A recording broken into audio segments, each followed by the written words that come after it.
आज हम बात करने जा रहे हैं एक ऐसे हाईजैक की कि जिसमें कुछ ऐसा हुआ कि आप अंदाजा भी नहीं लगा सकते। पहले प्लेन हाईजैक हो जाता है, लेकिन बाद में ऐसा क्या हुआ कि प्लेन क्रैश लैंड हो जाता है इंडियन ओशियन में। तो चलिए फिर जानते हैं इस पूरे किस्से को। नमस्कार, मेरा नाम है अक्षत और आप देख रहे हैं एबीपी लाइव पॉडकास्ट। तो वो दिन था 23 नवंबर 1996 का, जब इथियोपियन एयरलाइंस की फ्लाइट 961 अपने तय समय से थोड़ा लेट उड़ान भरती है। इस प्लेन के डिले होने का कारण था कि प्लेन को इंतजार करना था कनेक्टिंग फ्लाइट का। कनेक्टिंग फ्लाइट के आने के बाद प्लेन टेक ऑफ करता है 8:09 यूटीसी यानी कोऑर्डिनेटेड यूनिवर्सल टाइम पर। दुनिया भर में घड़ी और समय को रेगुलेट करने के लिए जो प्राइमरी टाइम स्टैंडर्ड यूज होता है उसे यूटीसी कहते हैं। तो 8:09 यूटीसी पर प्लेन उड़ान भरता है एडीज अबाबा से। उस प्लेन को एडीज अबाबा से उड़ान भर के पहले नैरोबी, जो कि केनिया की कैपिटल है, वहां जाना था। उसके बाद ब्राज़विले, वहां से लेगोस जो कि नाइजीरिया में है, और उसके बाद लास्ट डेस्टिनेशन और वो थी एबिजान, जो कि आइवरी कोस्ट की पूर्व राजधानी थी यानी कैपिटल थी। उस प्लेन के पायलट थे कैप्टन लियूल अबेट और ये फ्लाइट इन कमांड थे, और फर्स्ट ऑफिसर यानी को पायलट थे योनस मैक्यूरिया। इस हाईजैक से पहले कैप्टन लियूल 2 हाईजैकिंग्स का शिकार हो चुके थे। पहली 12 अप्रैल 1992 में और दूसरी 17 मार्च 1995 में। लेकिन इन दोनों हाईजैकिंग्स में कुछ चीज कॉमन थी। पहली ये कि दोनों हाईजैकिंग में किसी भी पैसेंजर को कोई नुकसान नहीं पहुंचाया गया था, और दूसरी ये कि हाईजैकर्स ने अपने आप को सरेंडर कर दिया था। लेकिन अब जिस चीज का सामना पायलट और बाकी के पैसेंजर्स करने वाले थे, उससे वो बिल्कुल अनजान थे कि आगे क्या होने वाला है। प्लेन के उड़ान भरने के कुछ 20 मिनट बाद 3 इथियोपियन आदमी खड़े होते हैं और कॉकपिट पर हमला करते हैं, और कॉकपिट से एक कुल्हाड़ी और एक फायर एक्सटिंग्विशर लेने के बाद प्लेन को हाईजैक कर लेते हैं। इन हाईजैकर्स की पहचान इथियोपियन स्टेट ऑपरेटेड रेडियो ने बाद में बताई। उनमें से एक नर्स और 2 अनएम्प्लॉयड हाई स्कूल ग्रेजुएट्स थे। उनके नाम भी पता चले, लेकिन ये नहीं पता था कि कौन नर्स था और कौन अनएम्प्लॉयड हाई स्कूल ग्रेजुएट थे। उनके हाईजैकर्स के नाम कुछ यूं थे: एलिमायेहू बकेली बेलाने, मैथियास सोलोमन बिले और सुल्तान अली हुसैन। उन तीनों हाईजैकर्स ने कहा कि अगर हमारी बात पायलट्स ने नहीं मानी तो हम प्लेन को बम से उड़ा देंगे। शुरुआत में हाईजैकर्स ने क्लेम किया कि वो लोग टोटल 11 जने हैं, लेकिन हकीकत में तो वो सिर्फ 3 ही थे। प्लेन पर एक तरह से कब्जा करने के बाद उन्होंने फर्स्ट ऑफिसर योनस मैक्यूरिया को असॉल्ट किया और उनको कैबिन में धक्का दिया और एक अनाउंसमेंट करी।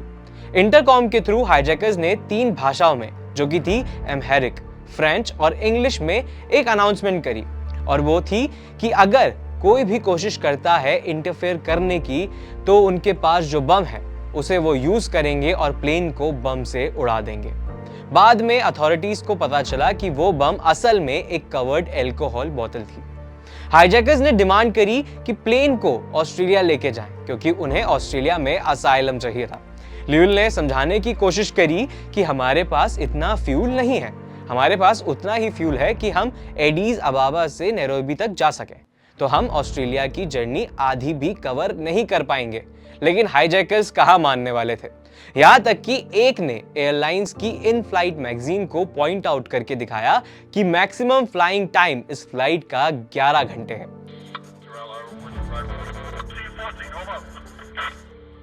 अब यहां पायलट ने ऑस्ट्रेलिया की तरफ फ्लाई करने की बजाय साउथवर्ड अफ्रीकन कोस्ट लाइन को फॉलो किया।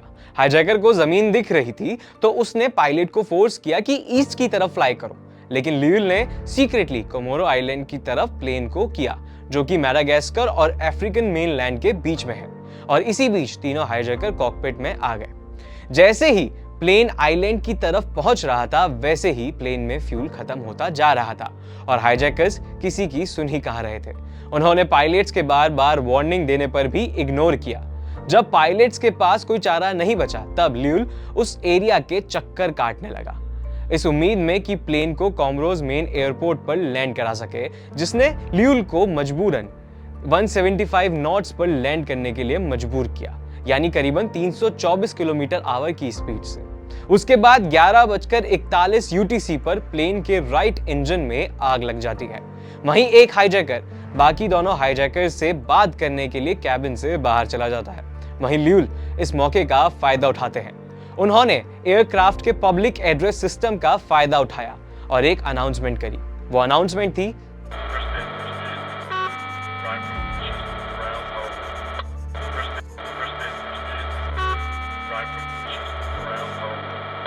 ये अनाउंसमेंट सुनते ही हाईजैकर्स का लीडर कॉकपिट में वापस आ जाता है और ल्यूल का माइक्रोफोन उनके हाथ से छीन लेता है।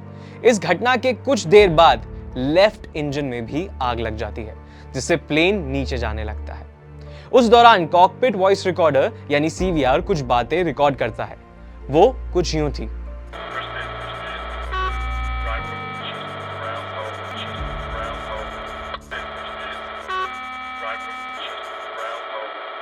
दोनों इंजन्स में आग लगने की वजह से CVR और फ्लाइट डेटा रिकॉर्डर दोनों ही बंद हुए थे, इसलिए ल्यूल का सेंटेंस अधूरा रिकॉर्ड हुआ।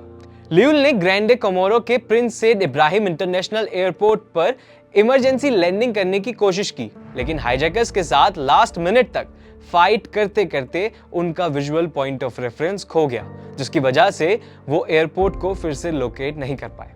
हाईजैकर्स के साथ फाइट करते करते उन्होंने शैलो वाटर्स में एयरक्राफ्ट को डिच करने की कोशिश की, जो लेक लावा बीच होटल के पास मित्सामुली के नॉर्दर्न एंड पे ग्रैंडे कोमोरो आइलैंड से 500 यार्ड्स की दूरी पर था। ल्यूल ने वेव्स के अगेंस्ट नहीं बल्कि पैरेलल लैंडिंग करने की कोशिश की ताकि लैंडिंग स्मूथ हो सके। पानी के संपर्क में आने से कुछ सेकंड पहले विमान लगभग 10 डिग्री बाईं ओर झुका हुआ था। बाया इंजन और विंग टिप सबसे पहले पानी से टकराए।